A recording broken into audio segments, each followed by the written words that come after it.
Bonjour à tous et bienvenue pour cette nouvelle vidéo flore aquatique. Alors, il y a pas mal de personnes qui me posent la même question, c'est est-ce qu'on peut filtrer un aquarium uniquement avec des moules? Alors, si vous voyez l'aquarium derrière, je pense que vous avez vu le filtre. La réponse est déjà là, non. Mais, il y a un mais, et ça je vais vous l'expliquer dans cette vidéo.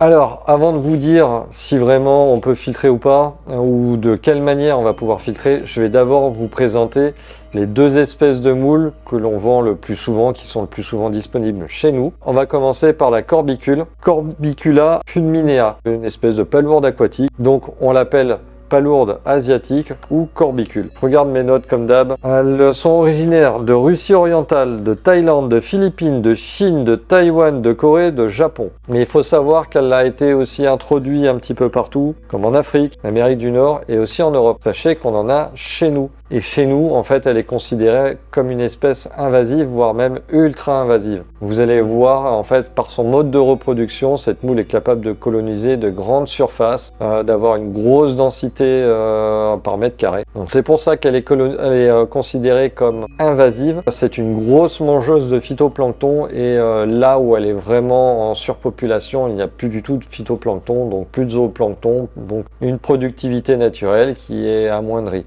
Par contre, elle sert aussi de nourriture naturelle pour des poissons comme des carpes, pour tout ce qui est rongeurs comme les rats musqués, etc. Elle vit, et ça ce sont des conditions vraiment très importantes, dans une eau très oxygénée. Ça peut être des fleuves, des rivières ou des grands plans d'eau qui sont soumis au vent régulier qui provoque une oxygénation assez abondante de l'eau. Le pH tourne autour de 6,5 à 7, un GH entre 2 et 20 et une température entre 2 et 30. À savoir que 30 degrés, c'est vraiment très léger. Enfin, il ne faut pas qu'elle reste à 30 degrés trop longtemps. En France, on a beaucoup de mortalité de ces moules-là à partir d'une température de 28 degrés. En fait, elle va manquer d'oxygène à ce moment-là et elle meurt. Donc en fait, il faut vraiment que l'eau soit vraiment bien oxygénée si on veut qu'elle puisse résister à des températures de 30 degrés. Idéalement, c'est 20-25 degrés, c'est très bien pour elle. C'est une moule, enfin une palourde, on va plutôt dire ça, qui a une durée de vie de 4 à 5 ans et qui fait 2-3 cm, peut-être 4 cm, mais là ça serait vraiment un record. En termes de volume, on pourrait mettre ça dans des petits aquariums, mais il faudra la nourrir parce qu'elle a vraiment besoin d'être alimentée. On peut mettre dans des bacs de 40-60 litres, une moule, voire deux, mais si vous la nourrissez. Si vous la nourrissez pas, ce qui est conseillé, c'est 200 litres pour un individu. Donc vous voyez, c'est pas évident. Après, alors 200 litres pour un individu, c'est vraiment si l'eau elle est claire, qu'il n'y a vraiment pas de matière en suspension, rien du tout pour elle à manger. Donc, mais sinon, si vous avez un bac par exemple riche en poissons qui ont tendance à trifouiller le fond, évidemment le volume peut diminuer. Si vous avez un bac qui est très sale avec une eau qui se charge très vite, genre une fenêtre à côté, l'eau est tout le temps verte, vous mettez de ça dedans. L'eau va devenir claire, la palourde va trouver un moyen de s'alimenter. C'est une bestiole qui mange beaucoup de phytoplancton et un petit peu de matière organique. C'est vraiment un gros filtreur. Il a tendance à s'enterrer sous le substrat, donc ça on va vous le montrer en vidéo. Comme toutes les moules, elles ont un pied qui leur permet de choper le substrat, de pouvoir s'enfoncer dedans. C'est une palourde, elle est donc, c'est un bioaccumulateur mais très résistant à la pollution. Donc c'est pour ça qu'aussi c'est un animal assez prolifique. C'est une moule hermaphrodite, c'est-à-dire qu'elle peut changer de sexe. Elle a même les deux sexes en même temps puisqu'elle est capable de faire de l'autofécondation. En période de reproduction, une corbicule adulte peut faire jusqu'à 200 larves par jour. Par contre, la mortalité est de 99%, c'est-à-dire qu'en fait, entre le moment où la larve sort et la palourde va devenir adulte, il y a 99% de chances qu'elle meure. Dans un cycle de vie, une corbicule est capable de faire 100 000 larves. Donc vous voyez, ça devient assez important. Donc sur une petite bestiole qui vit 4-5 ans, elle est capable de produire 100 000 larves qui vont donner jusqu'à 1000 individus. C'est pour ça que son caractère est assez invasif. Et du coup, comme c'est un filtreur qui va manger tout ce qui est matière organique et surtout phytoplancton, je peux vous dire que ça rend une eau très très propre. La deuxième bestiole dont on va parler, c'est la moule des cygnes. En fait, c'est l'anodonte. C'est une bestiole qui est originaire d'Europe, d'Asie du Nord, du Moyen-Orient, d'Afrique du Nord. Donc elle vit aussi chez nous. Et d'ailleurs chez nous, on va dire dans la catégorie de ce genre de moule, il y a 8 représentants. Donc là, on parle de l'Anodonta sinaea. Anodonta sinaea. A contrario de la corbicule, c'est pas une bestiole invasive et en plus de ça, elle n'est pas résistante à la pollution. Donc en fait, aujourd'hui, elle est en liste rouge, elle est menacée à cause de la pollution, à cause des aménagements de son espace de vie. C'est une bestiole qui est vraiment menacée, qui risque de disparaître si on ne fait pas d'efforts pour la protéger. En France, elle n'est pas encore protégée, mais dans la plupart des pays d'Europe, oui, elle est protégée. Donc elle vit dans une eau un petit peu comme la corbicule, c'est-à-dire en rivière mais à courant lent, en grand lac et même petit lac, du moment qu'il n'y ait pas trop de courant mais quand même une bonne circulation d'eau pour qu'elle puisse s'alimenter, tout simplement. Un pH de 6,8, un GH entre 2 et 30, une température de 1 à 30 degrés. Comme pour les corbicules, il y a besoin aussi d'une eau oxygénée. Par grande température, en fait, c'est une moule qui va s'enfouir dans le substrat ou descendre comme on voit dans les lacs de barrage. On peut les trouver un petit peu en bordure, mais dès que ça se gâte pour elles vont carrément dans les lits de rivière tout au fond. Le volume, on considère qu'il faut une anodonte pour 150 litres d'eau. Elle filtre à peu près 50 litres d'eau par jour. C'est pas une aussi grande filtreuse, on va dire, que les corbicules, mais par contre, oui, elle s'alimente quand même.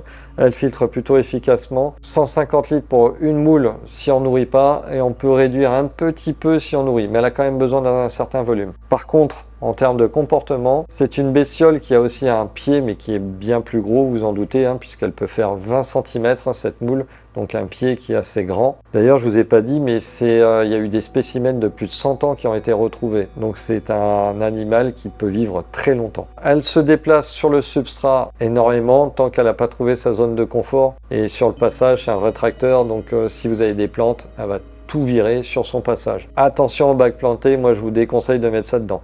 Par contre, un bac avec une grande surface, avec du sable, quelques galets, quelques racines, type bac biotope, cette moule peut très bien aller. Elle peut s'enfoncer, mais pas très profondément. Je vous ai pas dit, mais la corbicule, des fois, elle peut s'enfoncer à 6-7 cm sur un sol sablonneux, voire un petit peu limoneux. L'anodonte, elle, va s'enfoncer sur 2 tiers de sa coquille à peu près, et laisser la pointe de sa coquille sortir.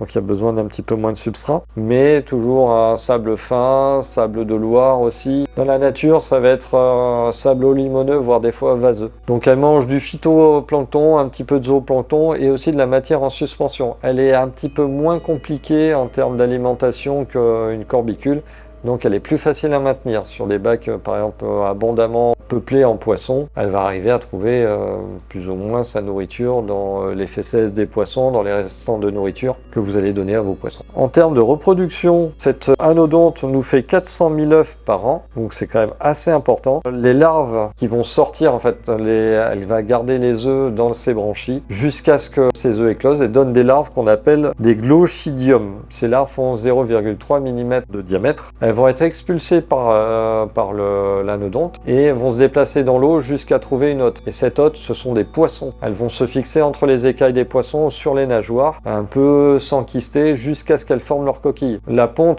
des larves va se faire en hiver. Ces larves vont se développer jusqu'au printemps et donc après, elles vont se libérer, se détacher des poissons pour retomber sur le fond et faire leur vie de moule. Donc en fait, dans la reproduction, les anodontes ont besoin de poissons. Donc c'est aussi un petit peu son mode de reproduction qui est un petit peu complexe, qui fait que cette moule est pas très prolifique en fait. Il y a aussi un genre de symbiose entre cette moule et un poisson qu'on appelle la bouvière. Je crois qu'on en vend, nous, c'est les bouvières du Japon, quelque chose comme ça. Donc c'est un poisson qui a pour particularité de pondre justement dans les grandes moules, les anodontes, les uniaux. Ils vont déposer leurs œufs dedans qui vont faire tout simplement leur incubation dans la moule et ensuite ressortir une fois que les alevins sont formés. Donc ça c'est un petit fait intéressant. Donc Vous pouvez associer par exemple des anodontes avec des bouvières, qui sont d'ailleurs assez jolies, hein. Le mâle a des reflets un peu jaune violacé en période de reproduction, c'est assez sympa. Donc voilà pour la présentation de ces bestioles. Alors du coup, vous avez vu, elles consomment pas mal de phytoplancton, un petit peu de zooplancton et un petit peu de matière organique. C'est très bien, ça permet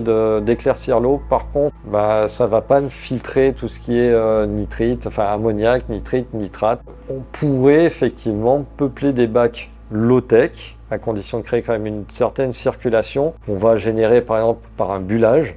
Le bullage va faire de l'oxygène et créer un petit peu de courant. Vous mettez un petit peu des médias filtrants, hein, des biocérapons, de la pouzzolane, des trucs comme ça qui vont faire un refuge bactérien et donc permettre de filtrer tout ce qui est nitrite, etc. Vous connaissez le cycle de l'azote. Ces moules pourraient venir en complément en faisant une filtration un petit peu mécanique et pomper éventuellement si vous avez du phyto, des trucs comme ça. Dans cette optique-là, on pourrait dire oui, on arrive à filtrer le bac. On pourrait pas se passer d'un bulleur par exemple, voilà, et de médias de filtration. Donc on va se servir d'un filtre pour s'occuper de la partie azotée et la moule fera le reste. Mais on peut pas filtrer à 100% avec une moule. Je vais vous parler un petit peu aussi de l'alimentation de la moule, parce que je l'ai évoqué tout à l'heure, mais je vous en ai pas parlé. Nous, ce qu'on va utiliser, c'est un genre de poudre à base de spiruline qui est du phytoplancton, donc ça tombe très bien. On utilise notre mélange à nous, hein, c'est le Pro Baby, hein, dont on sert pour les petites crevettes. Donc c'est énormément de spiruline et un petit peu de compléments, protéines, etc., etc. Donc ça marche relativement bien. Par contre, quand vous allez nourrir vos moules, il faut absolument couper le filtre. Si on coupe le filtre, on met un bulleur.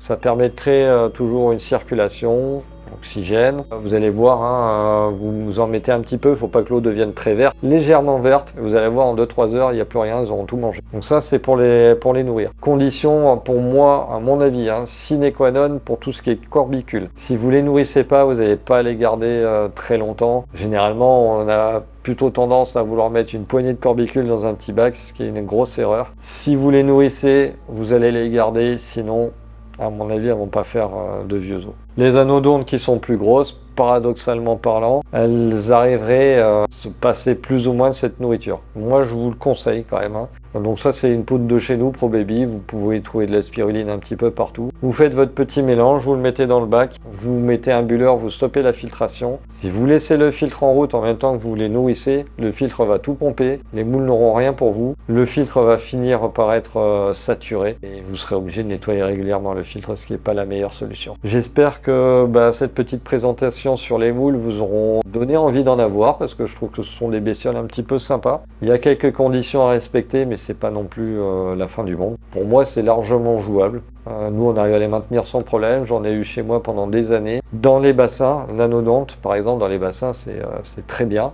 Corbicule, si vous avez un fond de gravier dans votre bassin, c'est parfait. Si c'est vaseux, elle risque de pas se plaire. Il faut sable ou petit gravier.